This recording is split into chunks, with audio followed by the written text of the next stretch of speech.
వ్యాపారాన్ని రాజకీయానికి వాడుకున్న నాయకుడు ఆయన. ఆక్వా సాగులోనూ పేదల ఇళ్ల స్థలాల్లోనూ ఆయన చేతివాటాన్ని ప్రదర్శించారు. ఆ కట్టల పాము అవినీతిని బయట పెట్టేందుకు ఏకంగా ఆదాయ పన్ను శాఖ రంగంలోకి దిగాల్సి వచ్చింది. స్టేట్ లో ఇప్పుడిదే హాట్ టాపిక్ అయింది.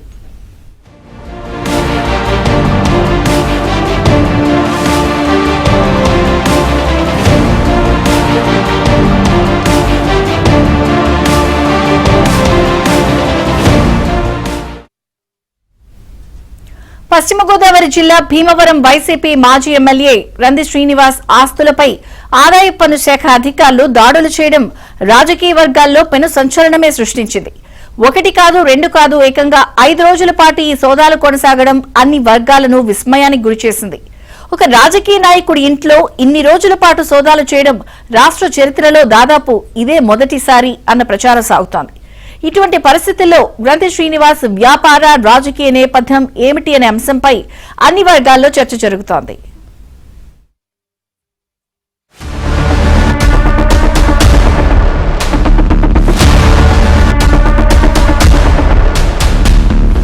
గ్రంథి శ్రీనివాస్ 2019 ఎన్నికల్లో వైఎస్ఆర్సీపీ తరపున భీమవరం నుంచి పోటీ చేశారు.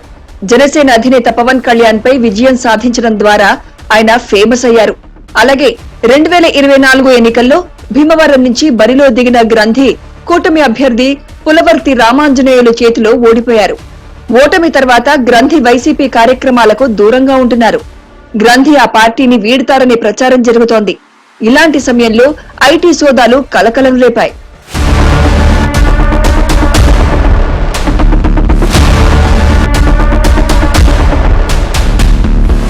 చెన్నై నుంచి వచ్చిన ఐటీ అధికారులు గ్రంథి శ్రీనివాస్ తో పాటు ఆయన బంధువుల నివాసాలు, కార్యాలయాల్లో 5 రోజుల పాటు సోదాలు నిర్వహించారు.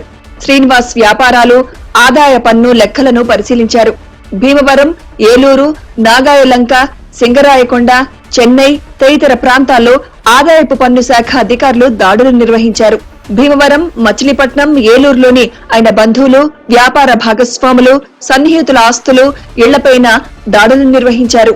ఈ సోదాల్లో నగదు, డాక్యుమెంట్స్, ఎలక్ట్రానిక్ పరికరాలు, హార్డ్ డిస్క్స్, వ్యాపార రికార్డులను స్వాధీనం చేసుకున్నట్లు తెలుస్తోంది.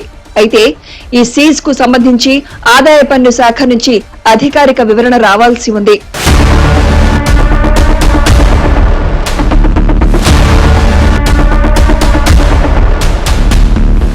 భీమవరంలో గ్రంథి శ్రీనివాస్ కుటుంబ నేపథ్యాన్ని పరిశీలిస్తే 2 తరాలుగా వారు ఆక్వా సాగు చేస్తున్నారు.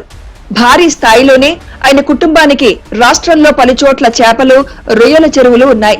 భీమవరంతో పాటు కృష్ణా జిల్లా నాగాయలంక, ప్రకాశం జిల్లాలోనూ ఆక్వా సాగు జరుగుతోంది.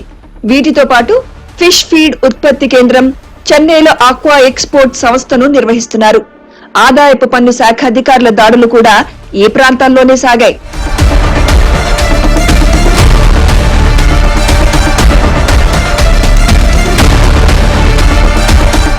రాజకీయంగా చూస్తే గ్రంథి కుటుంబం మొదటి నుంచి కాంగ్రెస్ లోనే కొనసాగింది. గ్రంథి శ్రీనివాస్ తండ్రి గ్రంథి వెంకటేశ్వరరావు భీమవరం మున్సిపల్ చైర్మన్ గా పనిచేశారు. ఆయన వారసుడిగా రాజకీయాల్లోకి వచ్చిన గ్రంథి శ్రీనివాస్ తొలుత భీమవరం అర్బన్ బ్యాంక్ చైర్మన్ గా వ్యవహరించారు. ఆ సమయంలో బ్యాంకు సంబంధించిన నిధుల్లో శ్రీనివాస్ అవకతవకలకు పాల్పడ్డారని ఆరోపణలు వచ్చాయి. తర్వాత రాజశేఖర రెడ్డి శిష్యుడిగా 2004లో కాంగ్రెస్ అభ్యర్థిగా భీమవరం నుంచి పోటీ చేసి ఎమ్మెల్యేగా ఎన్నికయ్యారు. 2009లో మాత్రం ఆయనకు కాంగ్రెస్ టికెట్ లభించలేదు. తిరిగి 2014లో వైసీపీ అభ్యర్థిగా పోటీ చేసి ఓడిపోయారు.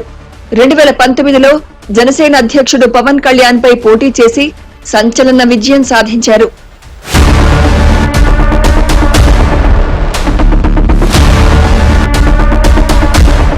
ఎమ్మెల్యేగా ఉన్నప్పుడు పేదలకు ఇళ్ల స్థలాల పేరుతో 80 ఎకరాల కొనుగోలు చేశారు. మార్కెట్ రేటు కంటే ఎక్కువగా కొనుగోలు చేశారని, ఆ క్రమంలో అవకతవకలు జరిగాయని తీవ్రస్థాయిలో ఆరోపణలు వెల్లువెత్తాయి. ఆ భూములను మెరక చేసేందుకు మట్టి తరలింపులోనూ ఆర్థిక అక్రమాలకు గ్రంథి శ్రీనివాస్ పాల్పడినట్లు టీడీపీ, జనసేన పార్టీలు తీవ్ర స్థాయిలోనే విమర్శలు చేశాయి. యువగళం పాదయాత్ర సమయంలో భీమవరం వచ్చిన లోకేష్ సైతం ఈ అంశాన్ని ప్రధానంగా ప్రస్తావించారు. గ్రంథి శ్రీనివాస్ ఒక గజ దొంగ అని, ఆయన భీమవరానికి పట్టిన క్యాన్సర్ గడ్డ అని లోకేష్ అప్పట్లో ఆరోపణలు సంధించారు. ప్రజాధనం అంటే ఎమ్మెల్యేకు మహా ఇష్టమని, అయినో భూ బకాసురుడని, తక్కువ రేటుకు స్థలం కొని అదే భూమిని జగనన్న ఇళ్ల కోసం అధిక ధరలకు విక్రయించారని వెల్లడించారు. ఈ క్రమంలో 52 కోట్ల రూపాయల భూ కుంభకోణంలో ఆయనకు వాటా లభించిందన్నారు. మాజీ శాసనసభ్యుడు 10 సంవత్సరాలు ఈ నియోజకవర్గం శాసనసభ చేసిన వ్యక్తి మీద, అలాగే అతని అనుచరుల మీద పెద్ద ఎత్తున ఇన్కమ్ ట్యాక్స్ లేదా దాంట్లో ఇంకేమైనా డిపార్ట్మెంట్ ఇమిడి ఉన్నాయనేది ప్రజలకు తెలియట్లేదు. ఆయన గత 5 సంవత్సరాల్లో కూడా మరి భీమవరం నియోజకవర్గంలో మరి మన నారా లోకేష్ బాబు యువకాలంలో ఎత్తిన విషయాలు కానీ, వారాయాత్ర పవన్ కళ్యాణ్ గారి విషయంలో ఎత్తిన విషయాలు కానీ, ఆయన మీద భారీ ఎత్తున ఆరోపణలు అయితే అవినీతి ఆరోపణలు వచ్చినాయి. మనం ఎలక్షన్ ముందర కూడా మేమందరం కూడా కూటమి అభ్యర్థి అయిన భూపద్ర శ్రీనివాసరావు గారు, కులపతి రామంజన్ గారి నాయకత్వంలో ఆ రోజున్న జిల్లా అధ్యక్షుడు కొడిగూడి చంద్రబాబు గారు, తోట సీతారామరావు గారు, వెంకట ప్రసాద్ గారు, నేను అలాగే పాకశెడతాను మేమందరం కూడా ఇక్కడ వైసీపీ ప్రభుత్వం, వైసీపీ ఎమ్మెల్యేలు చేసే అవినీతి మీద భారీ ఎత్తున ప్రసారం చేయడం, వాళ్ళు చేసిన అవినీతి మీద మేము ఆరోపణలే నిజం చేకూర్చే విధంగా అన్ని ఉన్నాయి, విచారణ చేయమని చెప్పి డిమాండ్ చేస్తూ ఎలక్షన్ లో వెళ్ళాము.